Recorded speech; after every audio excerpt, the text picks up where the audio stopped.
जो हमारे पास है वो सारी सेल हो जाती है फाइनेंशियल ईयर में, नहीं होती ना। तो प्रोड्यूसर सेक्टर को वो किस तरह से फैक्टर ऑफ प्रोडक्शन प्रोवाइड कराता है, जैसे लैंड के रूप में।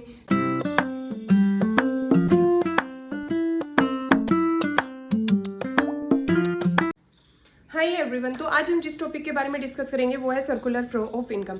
एज यू नो, प्रीवियस जो लेक्चर्स थे हम उसमें डिस्कस कर चुके हैं कि सर्कुलर फ्लो ऑफ इनकम क्या होता है।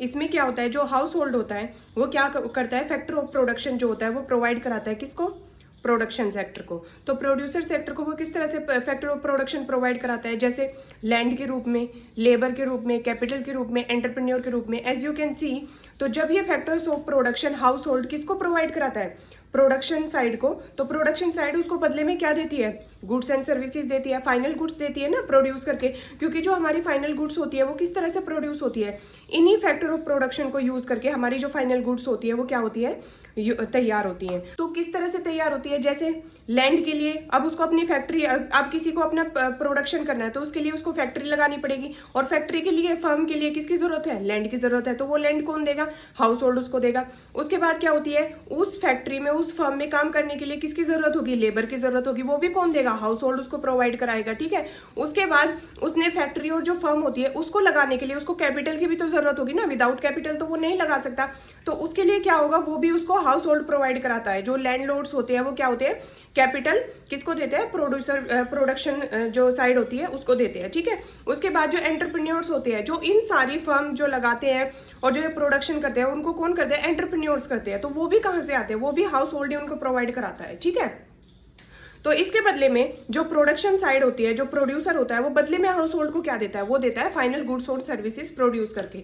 ठीक है, और उसके बदले में वो उनकी पेमेंट किस तरह से करता है, जैसे लैंड की पेमेंट, अगर उसने लैंड पे अपनी फैक्ट्री लगाई है तो उसके बदले में वो उसको क्या देगा, रेंट देगा। ठीक है, रेंट तो देगा ना लैंड के बदले में हाउस होल्ड को। उसके बाद उसने जो लेबर हाउस होल्ड से लिया है उसके बदले में लेबर को क्या मिलेगा, वेजेस मिलेगी ना, काम करने के बदले में लेबर को क्या मिलता है, वेजेस मिलती है। ठीक है, जो उसकी क्या बन जाती है, इनकम बन जाती है। अब जो उसने कैपिटल प्रोवाइड कराई है, कैपिटल के बदले में हाउस जो प्रोड्यूसर होता है उसको क्या देगा, इंटरेस्ट देगा। जो कैपिटल उसने दिया इंटरेस्ट तो देगा ना उस पर। ऐसे ही तो कोई अपनी कैपिटल नहीं देता हाउस होल्ड को, तो इंटरेस्ट प्रोवाइड कराएगा, वो भी उसकी क्या बन जाएगी, इनकम बन जाएगी हाउस होल्ड की। जो एंटरप्रेन्योर दिए हैं उनके बदले में उसको क्या मिलेगा, उनको प्रॉफिट मिलेगा, वो भी उनकी क्या बन जाएगी, अर्निंग, इनकम बन जाएगी। तो जब ये सारी चीजें प्रोडक्शन जो साइड होती है वो किसको देती है, हाउस होल्ड को प्रोवाइड कराती है, तो हाउस होल्ड की वो क्या बन जाती है, इनकम बन जाती है। ठीक है, इनकम कैसे बन जाएगी, जैसे वेजेस, इंटरेस्ट और जो उसको रेंट और जो प्रॉफिट उसको मिला है वो सारी इनकम ही तो हुई ना हाउस होल्ड की। तो वो वापिस से वो पैसा किस रूप में उनके पास आ जाएगा, इनकम के रूप में वापस उनके पास आ जाएगा। तो उसके बाद हाउस होल्ड उस मनी का क्या करेगा, जो मनी उसको रिसीव हुई है एज इनकम, उस मनी को हाउस होल्ड क्या करेगा, उस मनी को दोबारा से हाउस होल्ड जो होगा वो क्या करेगा, इन्वेस्ट कर देगा किसमें, प्रोड्यूसर साइड में। किस तरह से, क्योंकि जो फाइनल गुड्स और सर्विसेज है जो मार्केट में, जो अभी प्रोडक्शन करके वो गुड्स और सर्विसेज जो मार्केट में भेजी गई है उनको लेने के लिए इन्वेस्टमेंट कौन करेगा, हाउस होल्ड करेगा। क्योंकि हाउस होल्ड को क्लोथ्स की भी जरूरत होती है, फूड की भी जरूरत होती है। ठीक है, तो ये सब चीजें मार्केट से ही लेते हैं ना, ग्रोसरी और जो ये क्लोथ्स वगैरह हम लेते हैं, जो सारी हमारी डेली नीड्स की जो चीजें हैं वो कहाँ से लेते हैं, मार्केट से लेते हैं। और मार्केट में वो चीजें प्रोडक्शन से आती है। ठीक है,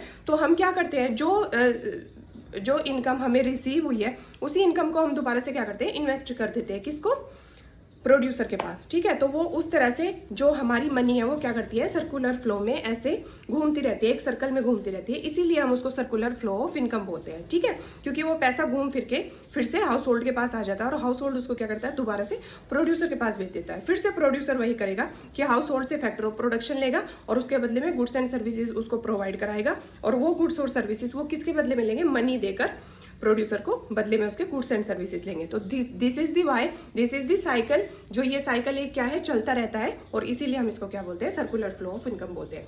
तो इसमें हमारी दो टर्म्स होती है जो हम डिस्कस करेंगे। अब इसमें टू टर्म्स कौन सी होती है, इसमें टू टर्म्स होती है हमारी stock variable and flow variable. अब ये दोनों होते क्या है, जो हमारा स्टॉक वेरिएबल होता है उसमें क्या होता है, कोई भी टाइम डायमेंशन नहीं आता, किसी भी टाइम डायमेंशन की बात नहीं होती। जैसे मैं अभी बात कर रही हूँ कि अभी मेरे पास स्टॉक में या फिर मेरे वेयर हाउस में कितना जो वीट है वो अभी पड़ा हुआ है। ऐसा तो नहीं होता कि जो जितना भी हम गुड्स हमारे पास है वो सारी सेल हो जाती है फाइनेंशियल ईयर में, नहीं होती ना, कि कुछ स्टॉक ऐसा होता है जो हमारे पास बच जाता है, जिसको क्या करते हैं हम स्टॉक करके रख लेते हैं कि हम उसको जब आगे सीजन आएगा तो उसको सेल करेंगे, ठीक है। तो वो किसकी बात हो रही है, वो होता है हमारा स्टॉक, कि उस एट पॉइंट ऑफ टाइम, उस टाइम पर हमारे पास जितना स्टॉक अवेलेबल है, जैसे वीट हमारे वेयर हाउस में जितने वीट बचे हुए हैं वो क्या होगा, स्टॉक होगा। जैसे हमारे क्लोथ्स जो अभी सेल नहीं हुए मार्केट में, वो कितने विंटर्स चली गई हैं, ठीक है, तो वो स्टॉक में ही बचे रहेंगे ना वो क्लोथ्स, क्योंकि वो नेक्स्ट जो विंटर आएंगे उसमें सेल होंगे फिर। तो उस टाइम पे हमारे पास कितना स्टॉक पड़ा हुआ है, तो ये किसकी बात करता है, इसमें कोई टाइम डायमेंशन नहीं होता, किसमें, स्टॉक में।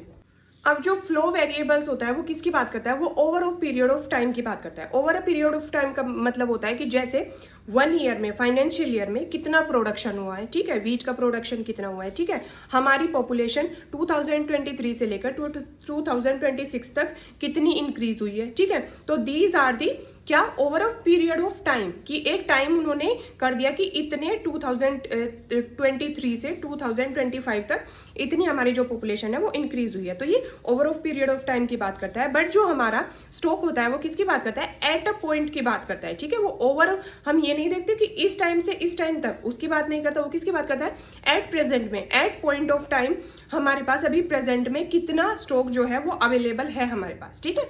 तो आई होप अब आपको जो ये कंफ्यूजन था स्टॉक वेरिएबल और जो फ्लो वेरिएबल है ये आपका भी दूर हो गया होगा, ठीक है।